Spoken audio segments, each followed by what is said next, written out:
Hi, welcome to editors time with Kesar. Sir నమస్తే. నమస్తే. రోజు ఒక లోక్సభ స్థానానికి సంబంధించి విశ్లేషణ జరుగుతోంది కాబట్టి ఈరోజు ఇంపార్టెంట్ అండ్ అసలు అన్ని నియోజకవర్గాలు వెరీ వెరీ ఇంపార్టెంట్ నియోజకవర్గాలు అన్నీ కూడా నర్సాపురం లోక్సభ స్థానం గురించి మాట్లాడబోతున్నాం సార్. సార్ పోలింగ్ ఎలా జరిగింది అండ్ రిజల్ట్ ఎలా ఉండబోతోంది? నిజానికి చాలా మంచి నియోజకవర్గం అమ్మాయి నర్సాపురం. ఈ నర్సాపురం గత 5 సంవత్సరాలుగా వార్తల్లోకి ఎందుకని ప్రతిరోజు వార్తల్లో ఉంటా ఉంది. ఒక సెక్షన్ ఆఫ్ మీడియా కానీ ఆపోజిట్ సెక్షన్ ఆఫ్ మీడియా రెండిట్లోనూ ఉంటా ఉంది. దానికి కారణం ఏంటంటే త్రిబుల్ ఆర్ అంటే సినిమా కాదండి, రఘురామకృష్ణరాజు గారు. ఆయన నర్సాపురం ఎంపీ. ఆయన వచ్చిన దగ్గర నుంచి ఆయన జగన్మోహన్ రెడ్డి గారి పార్టీలో గెలిచి గత ఎన్నికల్లో 30,000 ఓట్లు కలవపూడి శివ మీద గెలుస్తారు. అక్కడే నాగబాబు గారు, పవన్ కళ్యాణ్ గారి బ్రదర్ కూడా 2019లో పోటీ చేయడం జరిగింది. ఆయనకు 2,50,000 ఓట్ల వరకు నాగబాబు గారు కూడా జనసేన పార్టీ చీల్చుకోవటం జరిగింది. అంటే అక్కడ చాలా టైట్ అనమాట. ఒక వేవ్ లాగా రాష్ట్రం మొత్తం వైఎస్ఆర్సీపీ వచ్చిన సమయంలో ఆ నియోజకవర్గంలో రఘురామకృష్ణరాజు గారు కేవలం 30,000 ఓట్ల తేడాతోటి గెలవడం జరిగింది కలవపూడి శివ మీద. శివ తెలుగుదేశం పార్టీ అంతకుముందు 2 సార్లు ఎమ్మెల్యే చేశాడు. ఈసారి ఉండిలో ఆయన ఇండిపెండెంట్ అభ్యర్థిగా అదే రఘురామకృష్ణరాజు గారి మీద ఎమ్మెల్యేగా మళ్ళీ పోటీ చేస్తూ ఉన్నాడు. ఇది విచిత్రం అన్నమాట. ఇక్కడ ఏంటంటే 7 అసెంబ్లీ కాన్స్టిట్యున్సీస్ ఉన్నాయి. ఈ 7 అసెంబ్లీ కాన్స్టిట్యున్సీల్లో గత ఎన్నికల్లో పాలకొల్లు, ఉండి ఈ 2 నియోజకవర్గాల్లో మాత్రమే తెలుగుదేశం పార్టీ గెలిచింది. ఈ 2 నియోజకవర్గాల్లోనూ వరుసగా గెలుస్తూ ఉంది. 2014లో శివ గెలిచాడు, 2019లో ఉండిలో రామరాజు గెలిచాడు. ఇక ఈ రామానాయుడు గారు 2 సార్లు మరి పాలకొల్లు నుంచి గెలవటం జరిగింది. ఆయన హ్యాట్రిక్ విజయం కోసం వరుసగా 3వసారి మళ్ళీ అక్కడి నుంచే పోటీ చేస్తూ ఉన్నారు. ఇందులో ఆచంట, పాలకొల్లు, నరసాపురం, భీమవరం, ఉండి, తాడేపల్లిగూడెం ఇలా అన్నీ చాలా మంచి నియోజకవర్గాలు అన్నమాట.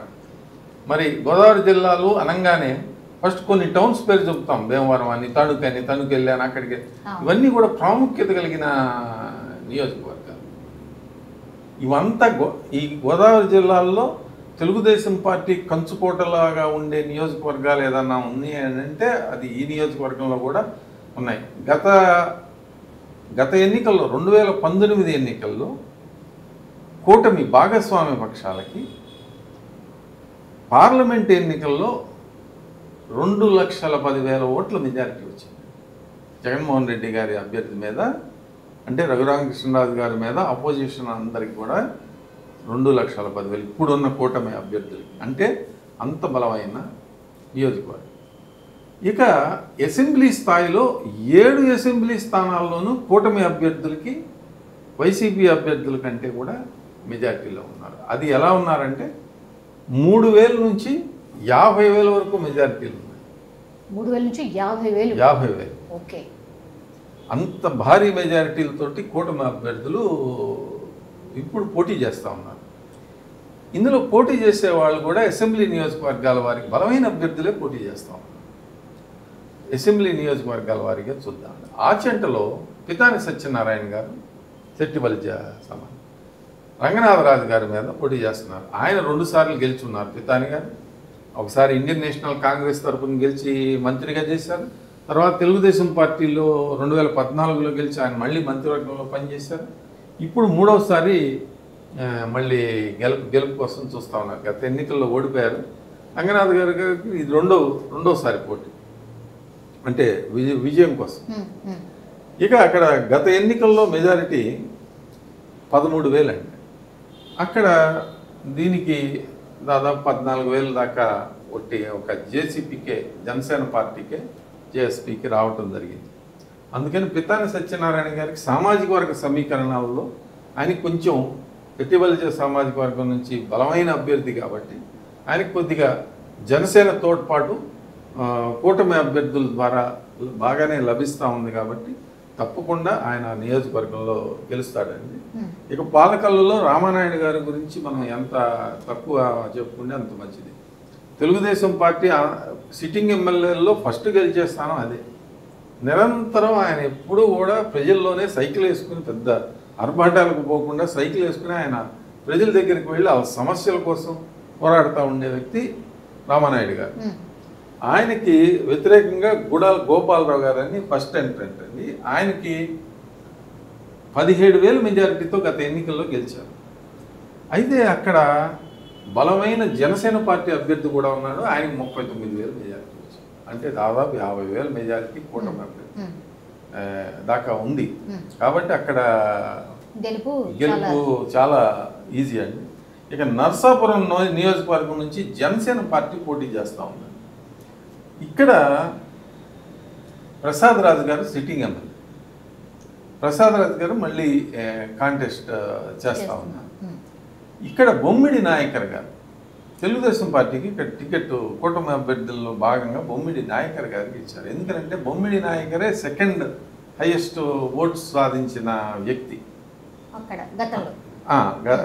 గత ఎన్నికల్లో. ఆవిడ జనసేన ఇండిపెండెంట్గా పోటీ చేసినప్పుడు. అందుకని ఆయన కూడా బొమ్మిడి నాయకర్కి ఇచ్చి గెలిపిద్దాము అని చెప్పి జనసేన ఫస్ట్ లిస్టులోనే ఈయన పేరు పవన్ కళ్యాణ్ గారు ఇంక్లూడ్ చేశారు. అందుకని Janasena all over west Godavari నుంచి, మరి ఈస్ట్ గోదావరి నుంచి, కోస్తా జిల్లాల నుంచి కూడా కార్యకర్తలు వచ్చి బొమ్మిడి నాయకర్ గారికి పనిచేయటం జరుగుతుంది నర్సాపురం నియోజకవర్గం. అక్కడ ఆయన గెలవటం అనేది తెలుగుదేశం పార్టీ సపోర్టు బీజేపీ కూడా ఉంది కాబట్టి చాలా ఈజీగా దాదాపు 30 నుంచి, అది హైయెస్ట్ పవన్ కళ్యాణ్ గారి కంటే కూడా పిఠాపురం కంటే కూడా ఎక్కువ మెజారిటీ రావచ్చేమో అనే అంచనాలు కూడా ఉన్నాయి. అంటే ఆయనకున్న సామాజిక వర్గ బలంతో పాటు ఆయనకున్న చరిష్మా అని అనుకోండి. ఎందుకంటే జనసేన పార్టీలో చాలా కాలం నుంచి, సుదీర్ఘకాలం నుంచి పోరాటం చేస్తున్న వ్యక్తి ఈయన. అందుకని చెప్పి ఆయన ఫస్ట్ లిస్ట్లోనే ఇచ్చారు. ఆయన తప్పకుండా అక్కడ గెలుస్తాడని మంచి మెజారిటీ. ఇక భీమవరంలో ఒక విచిత్రమైన సన్నివేశం అండి. అక్కడ పోటీ చేస్తున్న అభ్యర్థులు ఇద్దరు కూడా గతంలో ఈ భీమవరం నియోజకవర్గం నుంచి పవన్ కళ్యాణ్ గారు పోటీ చేశారు. ఇక్కడ గ్రంథి శ్రీనివాస్ గారు ఎమ్మెల్యే, సిట్టింగ్ ఎమ్మెల్యే, ఆయన 2 సార్లు గెలిచారు. అయితే పులివర్తి అంజిబాబు కూడా 2 సార్లు ఆయన కూడా తెలుగుదేశం పార్టీ గెలవటం జరిగింది. పులివర్తి అంజిబాబు కూడా. అంటే వీళ్ళిద్దరూ కూడా పోటీ చేస్తూ ఉన్నారు. ఆయనేమో భీమవరంలో వైఎస్ఆర్సీపీ నుంచి గ్రంథి శ్రీనివాస్ గారు, మరి పులివర్తి అంజిబాబు మాత్రం 3వసారి పోటీ జనసేన పార్టీ నుంచి చేస్తారు. ఎందుకంటే పవన్ కళ్యాణ్ గారి సీటు కాబట్టి తెలుగుదేశం పార్టీ అభ్యర్థిని జనసేన పార్టీ అభ్యర్థిగా పోటీ చేయిస్తూ ఉన్నారు. ఇది ఇక్కడ చాలా విచిత్రంగా ఉందండి. ఎందుకంటే తెలుగుదేశం పార్టీ కొన్ని ఎక్స్పెరిమెంట్స్ చేస్తే చాలామందికి అటు ఇటు టికెట్స్ అవి కూడా ఇచ్చారు. అందుకని ఇక్కడ ఈసారి ఎందుకంటే జనసేన పార్టీ అభ్యర్థిగా పోటీ చేస్తున్నాడు కాబట్టి భారీ మెజారిటీతో భీమవరంలో గెలుస్తారు అనేది దాదాపు, ఎందుకంటే కూటమి భాగస్వామి పక్షాలకి 45,000 మెజారిటీ ఉంది. అంటే మొత్తం జస్ట్ స్టాటిస్టిక్స్, ఈ కులాలు అవి అన్ని అందరూ అదే సామాజిక వర్గం, అందరూ ఈ ఒక 1000, 10,000, 15,000 తేడా వస్తుంది. కానీ ఇంత భారీ మెజారిటీలు అయితే తట్టుకోవడం కష్టం కదా. ఇక ఆ అభ్యర్థులు పాత వాళ్ళు, కొత్త వాళ్ళని సమీకరణాలు ఏదైనా చేసినట్టయితే గ్రంథి శ్రీనివాస వైశ్య సామాజిక వర్గం, ఈయన సామాజిక వర్గం అందరికి తెలిసిందే. ఇక అక్కడ గతంలోనే ఆల్రెడీ ఏ సామాజిక వర్గం అభ్యర్థులు ఎలా పోటీ చేస్తే ఏ విధంగా ఓట్లు వస్తాయనేది తెలిసిపోయింది. కొంచెం ఒక 10,000 అటు ఇటుగా వస్తాయి, కానీ మొత్తం అంతా కూడా మారిపోయే సిచ్యువేషన్ ఉండదు. ఇక ఉండి నియోజకవర్గం చాలా ప్రాధాన్యత కలిగిన నియోజకవర్గంగా మారిందండి ఆంధ్రప్రదేశ్లో. దీని గురించి ఎంతసేపు చెప్పినా కానీ తరగదు. ఎందుకంటే దానికి కారణం ఏంటంటే రఘురామకృష్ణరాజు గారు అభ్యర్థి. అది ఇప్పటి వరకు కూడా ఒకే ఒక్కసారి సర్రాజు గారు గెలవటం జరిగింది. అది వైఎస్ రాజశేఖర రెడ్డి గారు ఉన్నప్పుడు ఒక్కసారి సర్రాజు గారు 2009లోనే అప్పుడు గెలిచారు. ఆయనకి మరి వైఎస్ఆర్సీపీలో చేర్చుకుని ఆ సర్రాజు గారిని మరి ఎమ్మెల్సీ ఇచ్చారు. ఇప్పుడు జిల్లా జడ్పీలో ఒక మార్కెటింగ్ యార్డ్ చైర్మన్గా పనిచేస్తున్న నరసింహరాజు గారు గతంలో పోటీ చేశాడు. ఆయన మళ్ళీ పోటీ చేస్తున్నారు.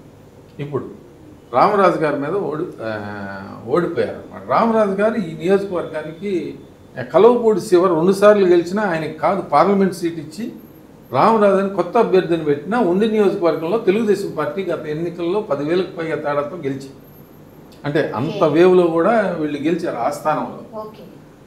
అక్కడ జనసేన పార్టీకి కూడా దాదాపు 22,000 ఓట్లు వచ్చింది. కాబట్టి పాజిటివ్గా బీజేపీతో కలిపితే దాదాపు 35,000 ఓట్ల ప్లస్లో రఘురామకృష్ణరాజు గారు బరిలో ఉన్నారు. అయితే ఇక్కడ విచిత్రమైన సన్నివేశం ఏంటంటే కలువపూడి శివ ఇండిపెండెంట్ అభ్యర్థిగా, ఇండిపెండెంట్ కాదు ఫార్వర్డ్ బ్లాక్ అభ్యర్థిగా రంగంలో ఉన్నాడు. ఆయన 2 సార్లు ఎమ్మెల్యేగా చేశారు. ఆయనకి ఏంటంటే ఇండిపెండెంట్ చరిష్మా ఉంది. ఇప్పుడు రామరాజు గారు పూర్తిగా రఘురామకృష్ణరాజు గారికి సపోర్ట్ చేస్తూ ఉన్నాడు, తెలుగుదేశం పార్టీ సిట్టింగ్ ఎమ్మెల్యే. ఇప్పుడు నర్సాపురం పార్లమెంట్ సిట్టింగ్ ఎంపీ అయిన రఘురామకృష్ణరాజు గారికి ఆపోజిషన్గా తెలుగుదేశం పార్టీలోనే ఎక్స్ఎమ్మెల్యేగా ఉన్న వ్యక్తి 2 సార్లు పోటీ చేసి ఆయన ఓడిపోలే. కలువపూడి శివ పార్లమెంట్ అభ్యర్థిగా ఓడిపోయాడు కానీ అసెంబ్లీకి ఓడిపోలేదు. కాబట్టి అతను ఎంత మేర ఓట్లని, క్షత్రియ సామాజిక వర్గం ఓట్లని ఇక్కడ చీలుస్తాడు అనేది ఆధారపడి ఉంటుంది. ఇక్కడ ఓవరాల్గా ఏంటంటేనండి, ఈ నియోజకవర్గం అంతా కూడా క్షత్రియ సామాజిక వర్గం చాలా బలంగా ఉండే నియోజకవర్గం ఈ నర్సాపురం నియోజకవర్గం. ఎన్ని ఓట్లు ఉంటుండొచ్చు సార్? దాదాపు అక్కడ ఓట్లుగా 150,000 ఉన్నా కానీ బట్ ప్రభావం అండి ప్రతి విలేజ్లోనూ వాళ్ళ ప్రభావం ఉంటుంది. ఇప్పుడు రెడ్డి సామాజిక వర్గం కానీ కమ్మ సామాజిక వర్గం కానీ ఊళ్ళో ఉంది అని అంటే రైతు వారీగా ఆ రైతులు, రైతు కూలీలు అందరూ కూడా వాళ్ళు ఎలా చెప్పారో అందుకు అనుగుణంగా ఉండేవాళ్ళు ఉంటారు. ఇప్పుడు తెలంగాణలో రెడ్డి సామాజిక వర్గం వాళ్ళంతా ఓట్లు ఉన్నాయని కాదు, వాళ్ళు ప్రభావితం చేస్తారు. అట్లా ప్రభావితం కొన్ని గ్రామాలు చేయగలిగే, ఎందుకంటే వాళ్ళు చేపల చెరువులు, రొయ్యల చెరువులు ఇప్పటి నుంచినో బాగా ధనవంతులైన క్షత్రియ సామాజిక వర్గం ఇక్కడ ఉంది. భూపతిరాజు కలిదిండి ఫ్యామిలీ ఇట్లా ఫ్యామిలీస్ అనమాట. అట్లా ఫ్యామిలీస్గా బాగా భూపతిరాజు విజయ్ కుమార్ రాజు గారు 4 పర్యాయాలు తెలుగుదేశం పార్టీలో గెలిచారు ఎంపీగా. 1984లో గెలిచారు, 89లో గెలిచారు, 91లో గెలిచారు. తర్వాత 3 సార్లు వరుస గెలిచిన తర్వాత పివి నరసింహారావు విషయంలో ఆయన్ని సపోర్ట్ చేస్తూ వీళ్ళంతా కూడా ఉపేంద్ర గారితో పాటు కాంగ్రెస్ ప్రభుత్వాన్ని సపోర్ట్ చేస్తూ వెళ్ళారు. తర్వాత మార్చి కొత్తపల్లి సుబ్బారాయుడు అని చెప్పి ఆయనకి ఇవ్వటం జరిగింది.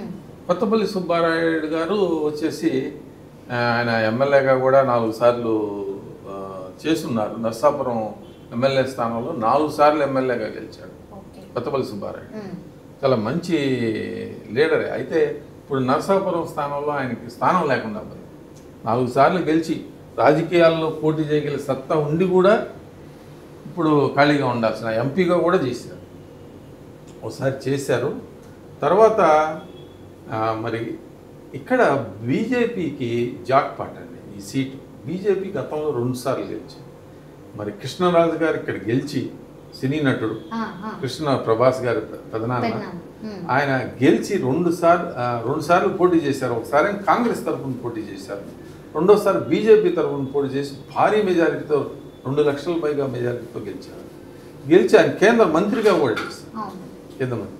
తర్వాత మళ్ళీ 2014లో జరిగిన ఎన్నికల్లో ఇక్కడ మరి గోకరాజు గంగరాజు గారు ఇంజనీరింగ్ కాలేజ్ ఆయన గెలవడం జరిగింది. ఆయన కూడా చాలా అంటే రాజకీయాల్లో పెద్ద వ్యక్తి గోకరాజు గంగరాజు గారు. ఇట్లా అది ప్రతిష్టాత్మకమైన వ్యక్తులే ఇక్కడ ఈ నియోజకవర్గం నుంచి చేశారు. ఇప్పుడు పోటీ చేస్తున్న అభ్యర్థి భూపతిరాజు శ్రీనివాస్ వర్మ గారు. ఇదేంటంటే పెద్ద మనుషులకు మాత్రమే తెలిసిన వ్యక్తి, అందరికీ తెలియదు ఈయన పేరు. భాజపా తరఫున పోటీ చేసే వ్యక్తి పేరు చాలామంది ఈయన సర్పంచ్ కూడా గెలవలేదు కదా, ఒకేసారి ఎంపీగా ఎలా ఇచ్చారు అని చెప్పి అన్నారు. కానీ ఆయన సర్కిల్స్లో సోషల్ అలైట్ సర్కిల్స్లో తెలుసండి. క్షత్రియ సామాజిక వర్గంలో చాలామంది వ్యక్తులు సింపుల్గా ఉంటారండి. వాళ్ళు ఏమి ఆడంబరాలకు వాళ్ళు ఆడావిడిపోవటం, ఏ పెద్ద పెద్ద ర్యాలీలు అవి చేసుకోవటం, అది ఆడావిడే ఉండదు. ఆయన కూడా జాక్పాట్ సీట్ అన్నారు. ఆయనకి కాలం కలిసి వస్తే నడిచి వచ్చే కొడుకు పుడతాడని అంటారు. ఇక్కడ భాజపాకు గత 2 పర్యాయాలు అభ్యర్థులు బలమైన వాళ్ళు భాజపాకు. ఇప్పుడు ఆర్థికంగా బలవంతులు, మరి పేరు ప్రతిష్టలు కలిగిన వాళ్ళు సమాజంలో. ఇప్పుడు సినిమా అగ్ర టాప్ 5లో ఆయన కూడా ఉన్నాడు కదా, కృష్ణరాజు గారు. ఎవరు? ఎన్టీఆర్, ఏఎన్ఆర్, శోభన్ బాబు, కృష్ణ తర్వాత కృష్ణరాజు గారే. కృష్ణరాజు గారు తర్వాత వచ్చిన అతను చిరంజీవి. కాబట్టి ఆయన చిరంజీవి గారు అలా వచ్చారు. అట్లా ఈయన వాళ్ళతో పోల్చుకుంటే తక్కువే, కానీ అదృష్టం కాలం అలా కలిసి వచ్చిందండి. రఘురామకృష్ణరాజు తీవ్రమైన ప్రయత్నం చేశారు. మరి బీజేపీ నుంచి టికెట్ తెచ్చుకోవాలని, జనసేన నుంచి టికెట్ తెచ్చుకోవాలని, ఇక తెలుగుదేశం పార్టీ తరఫున కూడా అన్ని పార్టీల్లోనూ ఆయన ఖర్చు వేశారు. అనుకోకుండా మరి ఏం రాజకీయం జరిగిందేమో తెలియదు, కానీ రఘురామకృష్ణరాజు గారికి అక్కడ స్థానం లేకుండా అప్పుడు ఉండి స్థానంలో ఆయన్ని తెలుగుదేశం పార్టీ. ఎందుకనంటే రఘురామకృష్ణరాజు గారు ఒక్కడే జగన్మోహన్ రెడ్డి గారి ప్రభుత్వాన్ని 4.5 సంవత్సరాల పాటు ఎదుర్కొన్నది. ఇక్కడ ఆంధ్రప్రదేశ్లో లేకుండా రచ్చబండి అనే పేరుతో, ఆ రచ్చబండి అనేది వైఎస్ఆర్ గారు స్టార్ట్ చేసిన చివరి నిమిషంలో స్టార్ట్ చేసిన కార్యక్రమం ఈయన కొనసాగించారు. అంటే ఆ పేరు ప్రాచుర్యానికి వచ్చేసింది. నాకు ఆయన ఇష్టం, నేను ఆయన కార్యక్రమాన్ని నేను కొనసాగిస్తానని ఢిల్లీలో రచ్చబండి, విలేకరులతో రచ్చబండి, ఆయన ప్రజలతో రచ్చబండి పెడితే ఈయన విలేకరులతో రచ్చబండి పెట్టి, అంటే ఆఖరికి తెలుగుదేశం పార్టీ వాళ్ళు ఎలా తయారయ్యారంటే రఘురామకృష్ణరాజు గారు ప్రెస్ మీట్ తర్వాతే వీళ్ళు ప్రెస్ మీట్లు పెట్టడం మొదలుపెట్టారు. ఎందుకంటే ఆయన ఆల్రెడీ కవర్ చేస్తున్నాడు అన్నీ. ఇప్పుడు ఏదైనా సమస్య ఉంటుందని రాష్ట్రంలో మొత్తం ఏదో ఒక సమస్యలు ఉంటాయి కదా, ఆ సమస్యలన్నింటినీ మధ్యాహ్నం 1 గంటకు ఆయనే కవర్ చేస్తున్నాడు. వీళ్ళు ప్రెస్ మీట్ పెట్టాలి అంటే వీళ్ళు ప్రెస్ మీట్లు చూసేవాళ్ళు కూడా కరువయ్యారు. అలాంటి పరిస్థితి అంత ప్రజల్లోకి బాగా ఆయన స్లోగా వెళ్ళి, అంటే నిత్యం చెప్తున్నాడు కదా, నిలవిద్దాం అసలు వాద్య సంగీతం లాగా రోజు 1 గంటకి ఆయన అది ట్యూన్ వచ్చేస్తుంది. అట్లా ఆయన ఈసారి గెలవటం కలువపూడి శివ గారికి ఈసారి ఇప్పుడు ఉన్న రాజకీయ వాతావరణంలో ఆయనకి డిపాజిట్ వస్తే ఆయన వ్యక్తిగత ప్రతిష్ట ఉన్నట్టు. డిపాజిట్ రాకపోతే ఆయన ప్రతిష్టకి బాగా, ఎందుకంటే ఆయన మీద కొన్ని ఆరోపణలు వచ్చినాయి. వైసీపీ దగ్గర తీసుకుని రఘురామకృష్ణరాజు గారిని దెబ్బ కొడుతున్నాడు, ఈ సీటు వలన మనకి మాధవ్ వర్మ, అదే శ్రీనివాస్ వర్మ గారికి కూడా ఇబ్బంది అవుతుంది అనేది ఆ కమ్యూనిటీలో స్ప్రెడ్ అయింది. రఘురామకృష్ణరాజు గారి మీద కమ్యూనిటీలో విపరీతమైన ప్రేమాదర అభిమానాలు ఏం లేవు. ఆయన మామూలుగా శ్రీశ్రాజు గారి ద్వారా ఆయన మనవడు కాబట్టి ఆర్థికంగా బలమైన కుటుంబం, బలమైన రాజకీయ కుటుంబాలతో సంబంధాలు ఉన్నాయి కాబట్టి ఆయన రాజకీయ నాయకుడిగా ఇదయ్యారు. కానీ మామూలుగా ఏంటంటే ఆయన ఈ సెల్ఫ్ ఇమేజ్ని ఇప్పుడు పెంచుకుంటున్నారు బాగా, అంటే కమ్యూనిటీలో కూడా. ఇప్పుడు మీరు చూసారో లేదో, ప్రతి సిటీకి వెళ్ళి అక్కడ ఆ నాయకుల్ని అందరినీ కలుస్తున్నారు, పార్టీలో నాయకులను అందరినీ కూడా. ఆయన కమ్యూనిటీ వాళ్ళనే కలుస్తున్నారు. ఇదివరకు 5 ఏళ్ళు రానివ్వలేదు కదా, జగన్మోహన్ రెడ్డి గారు అడుగు పెట్టనివ్వలేదు కదా. ఉండిలో రఘురామకృష్ణరాజు గారు 15,000 నుంచి 20,000 వరకు మెజార్టీతో గెలుస్తున్నారు. ఇక మిలిగిన నియోజకవర్గం తాడేపల్లిగూడెం కూడా మంచి నియోజకవర్గం. ఇక కుటుంబాలు, ఈలి కుటుంబానికి మంచి పేరు ఉంది అక్కడ, మంచి పేరుంది. కానీ బట్ వాళ్ళు ఎప్పుడు కూడా ఒకే పార్టీని అంటిపెట్టుకుని, ఇండియన్ నేషనల్ కాంగ్రెస్లో ఈలి ఆంజనేయులు గారు కాంగ్రెస్ పార్టీలో 2 పర్యాయాలు ఆయన ఎమ్మెల్యేగా గెలవడం జరిగింది. అకాల మరణం చెందటంతో ఈలి వరలక్ష్మి గారు, ఆయన భార్య వరలక్ష్మి గారిని కూడా మరి గెలిపించారు ప్రజలు. తర్వాత వాళ్ళ అబ్బాయి నానిని పిఆర్పి తరఫున కూడా గెలిపించారండి 2009లో. అక్కడ ఏంటంటే తాడేపల్లిగూడెం వ్యాపార కేంద్రం అండి. కేంద్రం అవటంతో అక్కడ కమ్యూనిటీ బలమే కాదండి, మారిపోతా ఉంటుంది సిచ్యువేషన్. ఎప్పుడు కూడా రాజకీయాలు కొత్త ఉండదు. మున్సిపాలిటీ పెద్దది కదండి, మున్సిపాలిటీలో రాజకీయాలు చేసిన వాళ్ళే మళ్ళీ ఎమ్మెల్యే రాజకీయాలకి అడ్డం పడతా ఉంటారు. మున్సిపాలిటీ రాజకీయం చూసుకోవాలి, మళ్ళీ ఎమ్మెల్యే రాజకీయం చూసుకోవాలి. రెండింటిని మెప్పించాలంటే కొంచెం కష్టమైన నియోజకవర్గం అండి. ఇక్కడ కొట్టు సత్యనారాయణ గారు గతంలో కూడా కాంగ్రెస్ పార్టీ తరఫున ఎమ్మెల్యేగా గెలిచారు. మళ్ళీ గెలవటానికి దాదాపు 10 సంవత్సరాలు గ్యాప్ మళ్ళీ గెలిచారు. వైఎస్ఆర్సీ తరఫున గత ఎన్నికల్లో గెలవటం జరిగింది. ఇక్కడ జనసేన పార్టీకి టికెట్ ఇవ్వటం జరిగింది. బొలిశెట్టి శ్రీనివాస్ గారు ఆయన జనసేన పార్టీకి నిలయొద్దాసు. అంటే ఆయన లేకుండా జనసేన పార్టీలు ఎక్కడో ఒకసారి అకామిడేట్ చేయాలి మొహమాటం అన్న పరిస్థితి అన్నమాట. అలాంటి పరిస్థితుల్లోనే ఆయనకి అక్కడ బొలిశెట్టి శ్రీనివాస్ గారికి టికెట్ ఖరారు చేశారండి. ఆ స్థానం నుంచి ఆయన గెలవటం కూడా దాదాపు మంచి మెజారిటీతో ఈ స్థానంలో కూటమి అభ్యర్థిగా బొలిశెట్టి శ్రీనివాస్ గారు గెలుస్తారండి. ఇక్కడ దాదాపు కూటమికి 20,000 ఓట్ల మెజారిటీతో కూటమి అభ్యర్థులు ఉన్నారు. అందుకని చాలా ఈజీగా కొట్టు సత్యనారాయణ గారి మీద రకరకాలైన ఆరోపణలు అండి. మున్సిపాలిటీ కాబట్టి ఆ మున్సిపల్ రాజకీయాన్ని మెప్పించగలగాలండి వార్డుల్లో. ఆ మెప్పించలేకపోతే అందుకని ఎప్పుడు కూడా మారిపోతూ ఉంటారు ఎమ్మెల్యే అభ్యర్థులు. అందుకని ఈసారి బొలిశెట్టి గారికి తప్పకుండా ప్రజలు మంచి మెజారిటీ వస్తుందండి. నేను 20,000 కూటమి ప్లస్తో స్టార్ట్ అయ్యారు. ఆయన కూడా 30,000కు పైగా మెజారిటీ తోటి అక్కడ గెలవటం ఖాయం. కానీ ఇక్కడ ఒక విశేషం ఒకటి జరిగిందండి. చివరి నిమిషంలో మరి తెలుగుదేశం పార్టీలో ఉన్నాడు ఆయన ఇల్ నాని. ఆయన వైఎస్ఆర్సీపీలో చేరాడు. ఇంకా టికెట్ బొలిశెట్టికి ఖరారు అయిపోయింది అని తెలిసిన వెంటనే ఆయన చేరారు. అయితే ఆయనకి ప్రాబ్లం ఏంటంటే ఇది 4వ పార్టీ. ఇండియన్ నేషనల్ కాంగ్రెస్, తర్వాత తెలుగుదేశం, తర్వాత మళ్ళీ ప్రజారాజ్యం నుంచి మళ్ళీ తెలుగుదేశం నుంచి మళ్ళీ వైఎస్ఆర్సీ. అన్ని వలన ఆయనకి కొంత సొంత బలం ఉందండి. సొంత బలం ఉన్న వాట వాస్తవమే. అది ఎంతవరకు కొట్టు సత్యనారాయణ గారికి ఉపయోగపడుతుంది ఈ వేవ్లో, నియోజకవర్గ వ్యాప్తంగా ఒక వేవ్. ఇప్పుడు అక్కడ పవన్ కళ్యాణ్ గారు, నాగబాబు గారు కుర్చీ వేసుకుని కూర్చొని మరి ప్రచారం చేశారు. ఎందుకంటే ఈయన ఓడిపోకూడదు. బొలిశెట్టి శ్రీనివాస్ గారు ఓడిపోతే పవన్ కళ్యాణ్ గారికి కొన్ని ఇబ్బందికరమైన పరిణామాలు కావాలనే ఈయనకి చేశారు. ఇవ్వకుండా చేస్తున్నారు, టికెట్ ఇవ్వటం కూడా ఇష్టం లేకుండా ఇచ్చారేమో అనే ఆరోపణలు వచ్చింది మొదట్లో. అందుకని తప్పకుండా అది గెలుపు కోసం జనసేన కార్యకర్తలు, తెలుగుదేశం పార్టీ వాళ్ళు బాగానే కృషి చేశారని గెలుస్తుంది. మొత్తం మీద పార్లమెంటరీ కాన్స్టిట్యున్సీలో ఈ లోక్సభ నియోజకవర్గంలో బీజేపీకి ఎక్కడ ఏ అసెంబ్లీ స్థానంలో కూడా పోటీ చేయలేదు.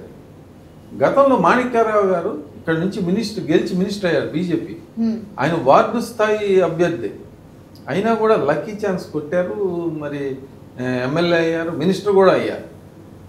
ఇప్పుడు ఆ సమయంలో ఈల్ నాని గారు సపోర్ట్ చేశారు కాబట్టే ఆయన అయ్యాడు, లేకపోతే అయ్యేవాడు కాదు. అప్పుడు అవసరం అయింది, చేశారు. ఇక ఈసారి మరి ఆయన చనిపోయాడండి, కరోనా సమయంలో చనిపోయారు. బీజేపీ అసలు టికెట్టే అడగలేదు. ఎందుకనంటే అక్కడ వాళ్ళకి ఎవరు లేరు. ఆ సామాజిక వర్గంలో బీజేపీ తరఫున రిప్రజెంట్ చేసే వాళ్ళు కూడా ఎవరు లేరు, అందుకని అడగలేదు. ఈసారి జనసేనకి అక్కడ కూటమిలో ఇచ్చారండి. మొత్తం మీద సుమారు 2 లక్షలు వచ్చినా ఆశ్చర్యపడాల్సిందే. మెజారిటీ 7కి 7 స్థానాలు, 4 స్థానాలు తెలుగుదేశం పార్టీ, 3 స్థానాలు జనసేన ఇక్కడ ఏవే స్థానాలు అంటేనండి, భీమవరం, తాడేపల్లిగూడెం, నరసాపురంలో జనసేన పార్టీ. మిగిలిన స్థానాలు పాలకొల్లు, ఉండి, తణుకులో అరిమిల్లి రాధాకృష్ణ గారు. ఆయనది దాదాపు ఇదివరకు వైటీ రాజా అని చెప్పి ఒక ఎమ్మెల్యే ఉండేవాడు తెలుగుదేశం పార్టీ చాలా, ఆయన కూడా చనిపోయారండి. అందుకని అరిమిల్లి రాధాకృష్ణ గారికి ఇచ్చారు. అరిమిల్లి రాధాకృష్ణ గారు 2014లో ఇచ్చారు, మొన్న ఓడిపోయారు. మనం ఇప్పుడు ఈసారి మళ్ళీ చాలా మంచి మెజారిటీతో ఈసారి గెలవడం జరుగుతుంది. నమస్కారం. మరిన్ని అప్డేట్స్ కోసం మా కాయ్ టీవీని సబ్స్క్రైబ్ చేసుకోండి. మా వీడియో కనుక మీకు నచ్చినట్లయితే లైక్ చేయండి, షేర్ చేయండి. మీ విలువైన అభిప్రాయాలను కామెంట్ బాక్స్లో తెలియజేయండి.